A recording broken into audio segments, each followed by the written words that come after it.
we're going to make these fish today. So what I did, this is really easy. It's like so easy. It's almost too easy. So what I'm going to do is I'll take some clay and I'm going to roll it out with a rolling pin. And I'm going to roll it out to keeping it thick, okay? Because fish are really thin, right? They're always so flat. So we're going to only roll it out as flat as a fish really is. And then we're going to use a needle tool, this really pointy tool, to cut out a fish shape. Now, if you're at all nervous about this, you can draw it on paper with a pencil first and then cut it out of the paper, lay the paper on here and then trace it. I like to just wing it and just go with it. So I'm going to cut or draw first. I'll just draw it first. Draw the lips, draw the top of the fish, making sure I include that dorsal fin and the lower fins.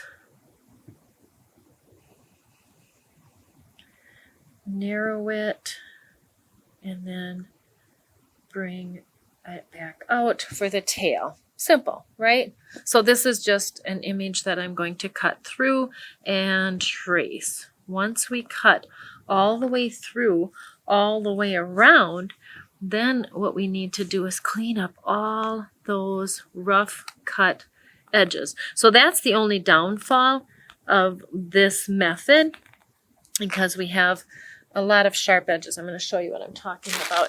This is all just sharp and it looks like I cut it out of wood with a saw. So what we do then is we use our fingers, dry, dusty fingers. There's no reason to wet your fingers. It actually makes it worse. It makes it sticky if you wet your fingers. So I'm going to keep my fingers dry and pat these edges nice and rounded and make it look more lifelike.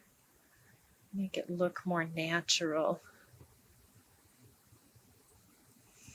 So where it was looking like it was sawed out of a plank, I'm just tapping this all nice and rounded.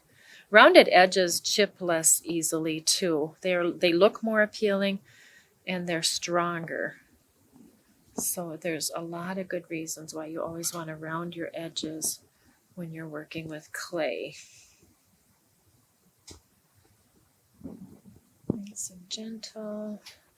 And this thickness is great because that way you can stick it on a dowel and put it in a plant or put it out in your flower bed and have it kind of floating above something. Just have it in your plants outside or inside. Just makes things look a little more summery. There we go. So now all my edges are rounded and it's looking much more natural, right? So then what I like to do is I like to take the needle tool. The needle tool is so straight and rigid, it's going to give you very clean spines for the fins. I just lay the tool down. There's no need to draw because you can't draw as straight as the line of the needle. So if you just lay the tool down into the texture of the clay, into the wet clay, you're going to have perfect straight lines recreating those little spines that you see in the fins. And I love that. It's such an easy way to go about it. And then inside the little fish lips, we take a little pencil point and make the mouth. Okay. And I actually use the pencil also to make the eye socket. Roll a little bead for an eye. Drop some water in that eye socket. Drop the fish eye in there. And then too, if you'd like, I'm going to grab a tool really quickly here. I have so many different loop tools that work great for texturing fish scales. Just line them up.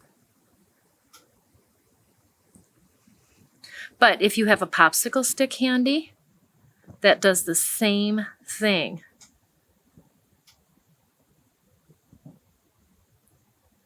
Nice and fast.